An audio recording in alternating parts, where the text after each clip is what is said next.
Types et formats de documents numériques. Il existe de nombreux types de documents numériques, depuis les documents bureautiques jusqu'aux vidéos. Pour enregistrer ces documents, il faut réfléchir au choix du format, choix qui aura des conséquences importantes. Examinons tout d'abord les principaux types de documents numériques. On peut classer les documents en documents majoritairement textuels d'une part, et documents créatifs de type média d'autre part, images, musique, vidéo ou animation. De nombreux documents sont en fait composites, intégrant texte et médias. Très présents tant chez les particuliers que dans le monde professionnel, les documents bureautiques se divisent en trois types. Texte mis en forme, présentation, également nommée diaporama ou diapositive, et feuille de calcul. Les documents médias concernent les images matricielles comme les photographies ou vectorielles comme les dessins au trait, le son, la vidéo ou encore les animations ou les simulations. Les pages web assemblent généralement du texte, divers médias et contiennent des hyperliens. Elles peuvent être statiques ou dynamiques, suivant la manière de stocker les données sur le serveur web. Elles peuvent également être interactives, autorisant pour l'internaute des actions, comme la modification du contenu. Des documents multisupports sont produits par des logiciels professionnels appelés chaînes éditoriales. À partir d'un même document structuré, sont générés plusieurs documents, mis en forme pour l'impression, la présentation ou le web.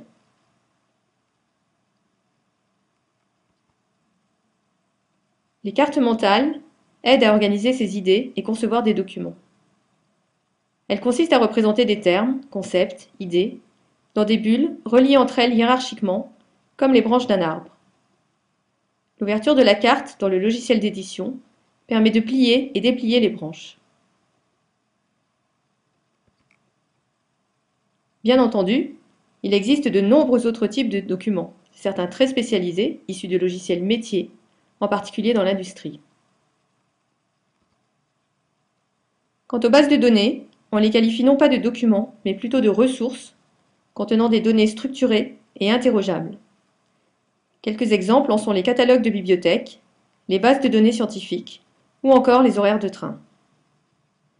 En fait, la plupart des sites web actuels, qualifiés de sites web dynamiques, s'appuient sur des bases de données associées à des logiciels. Ceci en extrait les données des pages web demandées par les internautes, qui constituent le document visible.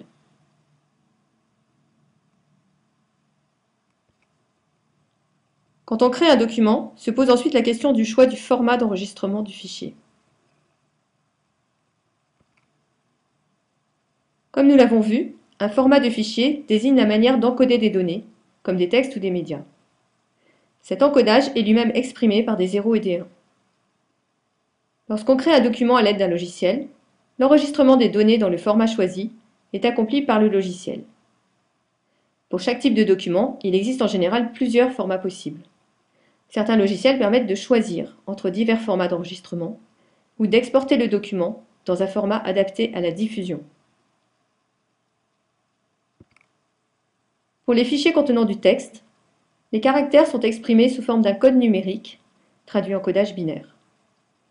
Les encodages les plus répandus sont ASCII, limité aux caractères non accentués de l'alphabet, ISO 8859-1, également nommé latin 1, pour l'alphabet occidental, et UTF-8, qui permet de décrire tous les alphabets. Cette norme est en voie de généralisation. Un logiciel a besoin de connaître l'encodage utilisé dans un document pour afficher correctement les caractères. Le choix du format du fichier décrivant le document revêt des enjeux importants. La possibilité de modification ultérieure, les manipulations permises, l'interopérabilité entre divers dispositifs et la pérennité de ses propres contenus.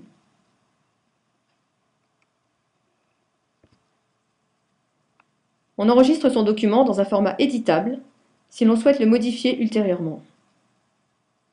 Inversement, on choisit un format final pour diffuser une version définitive du document. Par exemple, les formats de traitement de texte DocX ou ODT sont éditables. PDF est un format de diffusion finale. On distingue également les formats propriétaires, souvent fermés, et les formats ouverts. Un format propriétaire est détenu et breveté par une société. C'est le format d'enregistrement du logiciel vendu par la société. Un format fermé est un format propriétaire dont les spécifications techniques ne sont pas diffusées.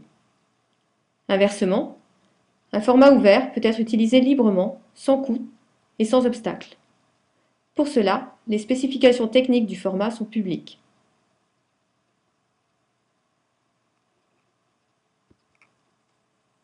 Pour résoudre les problèmes d'échange de documents de formats différents, certains formats ont été validés par des organismes représentatifs. Un format standardisé est une convention issue d'un consortium de professionnels. Un format normalisé a été approuvé par une instance officielle, comme l'AFNOR en France ou l'ISO à l'international.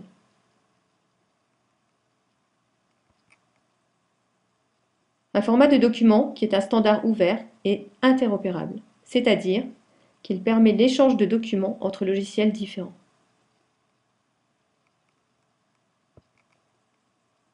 Pour chaque type de document, il existe une variété de formats qui offrent chacun des possibilités de manipulation différentes. Quelques exemples sont les formats bureautiques, Office OpenXML, comme DocX, ou Open Document, comme ODT. Les formats d'images matricielles, comme des photographies, JPEG, PNG ou TIFF. Les formats d'images vectorielles, comme SVG ou ODG. Les formats audio MP3 ALAC ou FLAC. Les formats vidéo, MP4, AVI ou OGG. Les pages web sont codées dans un format de texte structuré, le HTML. Parmi les formats d'encodage de musique ou de vidéo, certains sont compressés et perdent de l'information, d'autres conservent le contenu intact.